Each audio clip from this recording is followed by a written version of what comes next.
Good morning বন্ধুরা, আপনারা কেমন আছেন? আশা করি ভালো আছেন। আমরাও আমাদের বাড়িতে বেশ ভালো রয়েছি। সোমাসন্ডের আরেকটা নতুন ব্লগে আপনাদেরকে অনেক অনেক স্বাগত। আর আমি সোমা আপনাদের জন্য নিয়ে এসেছি আরেকটি নতুন ব্লগ। ঘরটা দেখতেই পাচ্ছেন একদম অগোছালো হয়ে পড়ে আছে। আসল ব্যাপার, কয়েকটা দিন হসপিটালে কাটানোর পর ঘরদোরগুলো একদম অগোছালো হয়েই পড়ে আছে। আর বাড়িতে জানেন তো, বাড়ির যে গৃহকর্ত্রী সে যদি বাড়িতে না থাকে তাহলে তো ঘরদোরের এরকম অবস্থা হবেই। আর ছোট বাচ্চা মেয়ে সেরকমভাবে তো আর কাজ করতে পারে না। যতটাই বলি আমরা কাজ করে শিখে নিয়েছে, কিন্তু বাড়ির যদি কেউ থাকে তাহলে কিন্তু কাজ করার মনটাও ওদের বসে থাকে। আর এমনিতে টিউশন গেছে, স্কুল গেছে, আর মায়ের বাড়িতে ছিল বলে সেরকমভাবে ঘরটা গোছানো হয়নি। তো দেখতে পাচ্ছেন আমার কিন্তু বেড গোছানো হয়ে গেছে, আর এদিকে আমার হাজব্যান্ড গেছে নিচে বাথরুমে। তো যতক্ষণে ও ফ্রেশ হয়ে আসছে ততক্ষণে কিন্তু আমার ঘরটাকে আমি ভালো করে গুছিয়ে নিচ্ছি। কারণ এই একটাই রুম তো, যেখানে আমার সমস্ত কিছু সারাদিনের কাজযোগ এখানেই করতে হয়। আর মেয়ে গেছে এখন টিউশন। মেয়ে টিউশন থেকে ফিরতে এখন অনেকটা সময় লাগবে। তারপরে এসে বাড়িতে এসে ফ্রেশ হয়ে খাওয়া দাওয়া করে স্কুলে যাবে। তো তার কারণে ঘরটা আগে পরিষ্কার করে নিই, তারপরে আবার ওর খাবার রেডি করে দিতে হবে। ঘরদোর না বেশ ভালো করে পরিষ্কার রাখা দরকার। যখন বাড়িতে কোনো পেশেন্ট থাকে তখন তো মানে পরিষ্কার রাখাটা সব থেকে জরুরি হয়ে পড়ে। কারণ একটুখানিও যদি নোংরা টোংরা থাকে তাহলে সেখান থেকে জাম লাগার ভয় থাকে। আর এক রোগ ব্যাধি থেকে আরেক রোগ ব্যাধিতে ট্রান্সফার হওয়ার চান্স থাকে। তার কারণে ঘরদোরটা একটু ভালো করে পরিষ্কার রাখা দরকার যখন বাড়িতে কোনো পেশেন্ট বা বাচ্চা থাকে। তো এমনিতে ঘরদোর পরিষ্কার পরিচ্ছন্নই রাখার চেষ্টা করি, কিন্তু তবুও মানে যেন পরিষ্কার রাখতে পারি না। কারণ পার্লারের কাজ, বাড়ির কাজ রয়েছে, বাচ্চা সামলানো, তো সমস্ত কিছু করতে করতে না হয়তো কোনো দিন সেরকমভাবে গোছানো বাগানোটা কম হয়ে যায়। তো তখন দেখি আবার সেই কাজ সেই হয়ে যায়। আর তারপরে দেখবেন আপনারা যদি যে যে জায়গায় জিনিস থেকে আপনারা যে জিনিসটা নিচ্ছেন সেই জায়গাতেই যদি আবার রেখে দেওয়া যায় তাহলে কিন্তু নোংরাটা খুব একটা হয় না, বা ঘরটা অগোছালো হয় না। কিন্তু আমাদের বাড়ির যে আরও সমস্ত মানুষগুলো রয়েছে সেগুলো তো আর সমান তালে চলে না। তাদের যখন যেটা জরুরি জায়গায় জিনিস থেকে নিল যেটা, সেটা আর সেই জায়গায় রাখবে না, এখান ফেলে রেখে দেবে। আর তার কারণে কিন্তু ঘর বেশি অগোছালো হয়। না হলে কিন্তু টপ ক্লিন করে রাখার চেষ্টা করি। কিন্তু সবথেকে বেশি আমাদের বাড়ির অগোছালো হচ্ছে আমার হাজব্যান্ড ডিউটি থেকে আসে, জামা কাপড় যেখানে পারে সেখানে ফেলে রেখে দেয়। তার থেকে বরং আমার ছেলে ভালো, সব কিছু গুছিয়ে রাখতে পারে। দেখেছেন, ও দেখছে প্যাম্পার্সগুলো বাপি এনে রেখেছিল, তো সেইগুলো না আর সেরকমভাবে রাখা হয়নি। তো এখন ছেলে দেখুন প্যাম্পার্সগুলো গুছিয়ে গুছিয়ে রাখছে। আসলে বাবা, ছেলেটা আমার ছোট, তো ওরা তো তোতা পাখির জাত। আমাদের থেকে যা দেখবে সেটাই শিখবে। আমরা যদি ভালো কিছু শেখাই তো ভালো কিছুটাই নেবে, আর আমরা যদি খারাপ কিছু করি সেটাই ও খারাপটাই শিখবে। তো আমাকে যেহেতু ও প্রতিনিয়ত দেখে যে ঘরটাকে পরিষ্কার করে রাখছি বা ওর জিনিসগুলো কিভাবে আমি ক্যারি করে রাখছি, সেই জিনিসগুলো ও যখন দেখে সেগুলো থেকে কিন্তু অনেক কিছু শিখছে। দেখুন এখন কিন্তু ছেলে প্যাম্পার্স রাখতে শিখে গেছে। আগেও ভিডিওতে দেখেছেন, যারা কন্টিনিউ আমার ভিডিও দেখেন দেখবেন আমার ছেলে কিন্তু প্যাম্পার্স এলে প্যাম্পার্স নিজের ব্যাগের মধ্যে বেশ ভালো করে গুছিয়ে রাখে।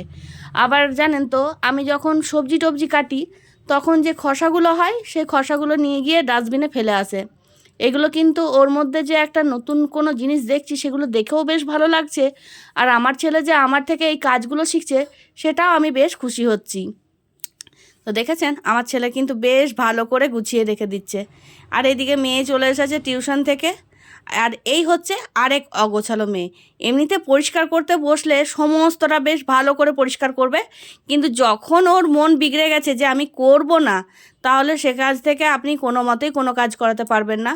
আবার ওর যখন মনে হবে আমি কাজ করব, তখন মানে আমার কাজকেও হার মানিয়ে দেয়। এত সুন্দরভাবে গোছানো বাগানো করে ঘরগুলোকে রাখে। তো যাই হোক, এখন খুব একটা ওকে চাপ দেব না, কারণ ক্লাস 10 হয়ে গেছে, পরের বছর মাধ্যমিক দেবে। তাই ওর উপর এতটা এখন চাপ নেই। কিন্তু চাপ দেব না বললেও কি হচ্ছে, ছেলেকে সামলাতে গিয়ে আর পার্লারের কাজ করতে গিয়ে কোনো দিন ওকে কাজ বলে দিতেও হচ্ছে। আমি বুঝতে পারছি ওর পড়াশোনায় একটু চাপ পড়ছে, তার কারণেই ভাবছি পার্লারটাকে এবার কোথাও আমি শিফট করব। কিন্তু সেরকম না জায়গাপত্র পাচ্ছি না যে পার্লারটাকে আমি অন্য কোথাও শিফট করব। আবার মনের মধ্যে একটা চিন্তাও আসছে যে এই সময়টাতে যদি আমি সেরকমভাবে পার্লারটা কোথাও শিফট করি তাহলে কিন্তু মেয়ের পড়াশোনাটা আমার একটু অন্যরকম হয়ে যাবে। জানেন তো, কালকে গেছে আমাদের একটা অনুষ্ঠান বাড়ি, যেখানে আমরা যেতে পারিনি। তো মেয়েকে কিছু খাবার দিয়ে গেছে।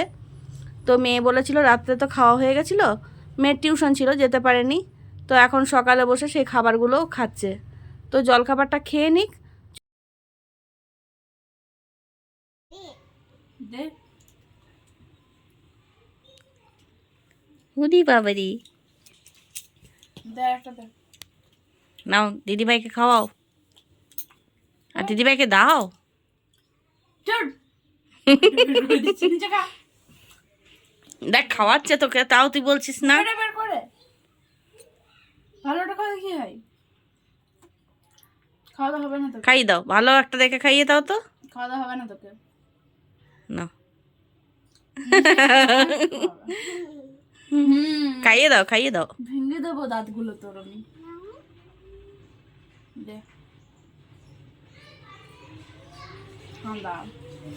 জানেন তো বন্ধুরা, কয়েকটা দিন ধরে ওয়ালপেপারটা অর্ডার দিয়েছিলাম আর এসেছে।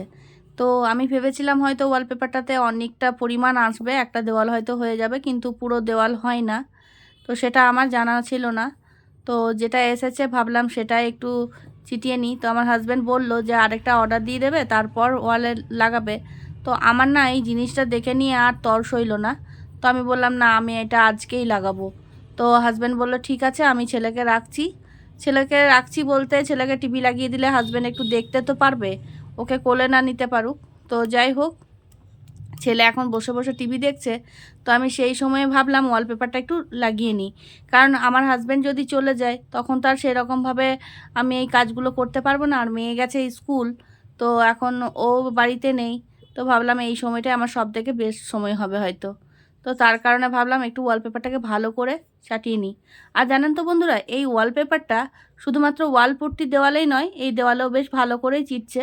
কিন্তু জানি না কতদিন থাকবে, এটার রিভিউ হয়তো পরে আপনাদেরকে দিতে পারবো যে এটা কী রকম থাকছে। তবে এখন তো দেখে মনে হচ্ছে এই দেওয়ালেও রয়ে যাবে, কারণ আমি যে ভাড়া বাড়িটাতে থাকি সেই বাড়িটাতে এতবার রং হয়েছে, তার কারণে কিন্তু ওয়ালপুট্টিরও মানে ব্যাপারটা হার মানিয়েছে, একদম রঙের মধ্যে ওয়ালপুট্টি হয়ে গেছে।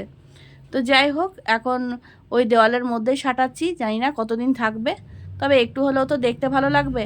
আসল ব্যাপার, রান্না করি, আর রান্নাঘরে না আমার কোনো কুচিনা নেই, যে বাড়িতে রান্না করছি ধোঁয়াটা বেরিয়ে গিয়ে বাইরে ধোঁয়াটা চলে যাবে, আর কোনো এক্সস্টও নেই। তার কারণে ভাবলাম যে না, এখানে একটু ওয়ালপেপার চেটানো যাক, তাহলে যদি তেল চিটচিটা হয় তাহলে এটা উঠিয়ে দেওয়া যাবে। তো দেখতে পাচ্ছেন আমার আরেকটা লাগানো হয়ে যাচ্ছে। তো এখানে আমার ছেলে আবার চলে এসেছে। ও যদি দেখেছে যে আমি কোনো কাজ করছি, তো ওকে এসে আমার কাজ করতে হবে। তার কারণে মাঝে মধ্যে এসে ও এখন উঁকি মেরে মেরে যাচ্ছে আর দেখছে যে আমি কি কাজ করছি। কারণ আমি যখন যে কাজটা করব তখন ওকে কিন্তু সেই কাজটা করতে হবে, না হলে সেটা ওর মানে কমপ্লিট হয় না আমার কাজটা আর কি। তো এখন যাই হোক, আমার হেল্প করছে, করুক। আর আমিও যেরকম জায়গায় আর কি এই ওয়ালপেপারটা চেটাচ্ছিলাম, সেই জায়গায় মানে কীরকমভাবে ভিডিও করব সেটাও বুঝে পাচ্ছিলাম না। তো দেখতেই পাচ্ছেন বেশ এয়ারটা যাতে না ধরে নেয়, তার কারণে কিন্তু একটু পেপারটাতে একটা কাপড় চেপে চেপে আমি এয়ারটাকে বের করে দিচ্ছিলাম, যাতে করে ভালো করে সাঁটানো যায়। আর ওয়ালপেপার লাগানোর আরেকটা কারণ হচ্ছে, এই রুমটা না আসলে রান্নাঘর ছিল না, এটাকে আমি রান্নাঘর তৈরি করছি। তো দেখবেন রান্নাঘরটা যদি আপনার মনের মতো না হয়, তাহলে কিন্তু রান্না করতে ঢুকতেই ইচ্ছে করে না। যত পরিষ্কার পরিচ্ছন্ন রাখবেন তত মনে হবে বারে বারে গিয়ে রান্নাঘরে গিয়ে কাজগুলো করে নিই। আর সেই জায়গাটা যদি পছন্দ মতো না হয় তাহলে কিন্তু আমাদের কাজ করতেও ইচ্ছে করে না। যার কারণে রান্নাঘরকে গুছিয়ে রাখাটা খুব জরুরি। রান্নাঘরকে যত সাজিয়ে গুছিয়ে রাখবেন দেখবেন বারে বারে সেখানে যেতে ইচ্ছে করবে, আর সেখানে গিয়ে ভালোভাবে কাজ করতেও ইচ্ছে করবে, আর ভালো ভালো রান্না করতেও ইচ্ছে করবে। তার কারণে একটু মনটা যাতে ভালো করা যায়, তার কারণে কিন্তু ওয়ালপেপারটা চেটানো। তো দেখি কতটা ওয়ালপেপারটা চেটানোর পর দেওয়ালটা দেখতে ভালো লাগছে। আর এটা অবশ্য আধা আধুরা কাজ হবে, কারণ পুরোপুরি আমার হবে না, কারণ একদিকটাই হবে মনে হচ্ছে, ওয়ালপেপার একটাই আনানো হয়েছিল। তো পরে আবার যখন আসবো নিয়ে তখন আবার বাকি ভিডিওটা আবার দেব। তো দেখুন আমার চেটানো হয়ে গেছে। আর কেমন লাগছে আপনারা বুঝতে পারছেন আশা করি, আগেও দেখেছেন আমার রান্নাঘরের অবস্থাটা। তো দেখুন কি রকম লাগছে, দেখতে বেশ ভালো লাগছে না? আমার তো বেশ ভালো লাগছে। আপনাদের কেমন লাগছে কমেন্ট করে জানাতে ভুলবেন না।